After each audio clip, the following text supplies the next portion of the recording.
राहुल गांधी इस देश को इस्लामिक कंट्री बनाना चाहते हैं। कांग्रेस पार्टी की जो विचारधारा थी, जो देश के हित में काम करती थी, वो कांग्रेस अब नहीं रही है। सत्ता को पाने के लिए कुछ भी कह सकते हैं और सत्ता को पाने के लिए ये कुछ भी कर सकते हैं। देखिए, डीके शिव कुमार जी वही कहते हैं जो राहुल गांधी चाहते हैं, और राहुल गांधी इस देश को इस्लामिक कंट्री बनाना चाहते हैं। राहुल गांधी जी इस देश में शरिया लागू करना चाहते हैं।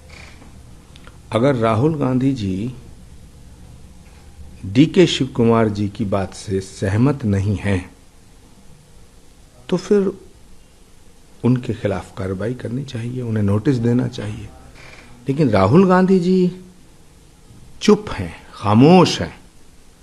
इसका मतलब है कि बाबा साहब अंबेडकर के द्वारा जो संविधान रचा गया, जिसमें स्पष्ट रूप से लिखा गया है कि किसी जाति और धर्म के नाम पर आरक्षण नहीं दिया जाएगा, नहीं दिया जाना चाहिए, तो डीके शिव कुमार जी का जो बयान है वो बाबा साहब अंबेडकर जी की उस मूल भावना के खिलाफ है।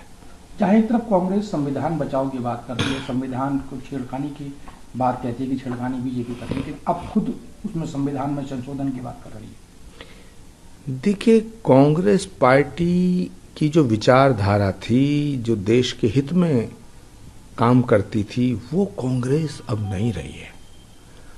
अब राहुल गांधी जी और उनके चंगू मंगू और चपड़ कनातियों की कांग्रेस है, जो टोटली एंटायर गैंग वामपंथी हो चुका है और अराजकतावादी सोच, जातिवादी सोच उन पर हावी हो चुकी है। सत्ता को पाने के लिए कुछ भी कह सकते हैं और सत्ता को पाने के लिए ये कुछ भी कर सकते हैं। गुरुजी, अगर बात करें महाराष्ट्र की, औरंगजेब, कभी राणा सांगा को लेकर विवादित टिप्पणी सबसे ज्यादा महाराष्ट्र से आ रही है, क्या वजह मानते हैं इस चीज के लिए और कौन जिम्मेदार है इस चीज? देखिए, महाराष्ट्र की भूमि शौर्य की भूमि है, त्याग, तपस्या, बलिदान, महात्माओं की, ऋषि मुनियों की भूमि है, छत्रपति शिवाजी महाराज की भूमि है, संत तुकाराम की भूमि है, ज्योतिबा फूले की भूमि है, बाला साहब ठाकरे की भूमि है। उस भूमि से जब से इनका कब्जा हटा है, तब से तड़प रहे हैं। ये महाराष्ट्र पे कब्जा करना चाहते हैं क्योंकि इनको लगता है कि सारा माल महाराष्ट्र में है, इसलिए ये उल्टी सीधी हरकतें कर रहे हैं और अपना आदर्श औरंगजेब को मानते हैं, जबकि औरंगजेब एक कट्टर बादशाह था, हिंदुओं के ऊपर जुल्म ढाने वाला बादशाह था। हिंदुओं को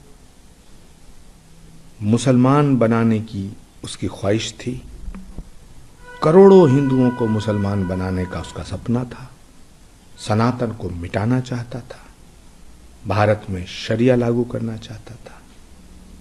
जो औरंगजेब छत्रपति शिवाजी महाराज, जो औरंगजेब भारत की संस्कृति और सभ्यता के खिलाफ था, उस औरंगजेब को ये अपना आका मान बैठे हैं।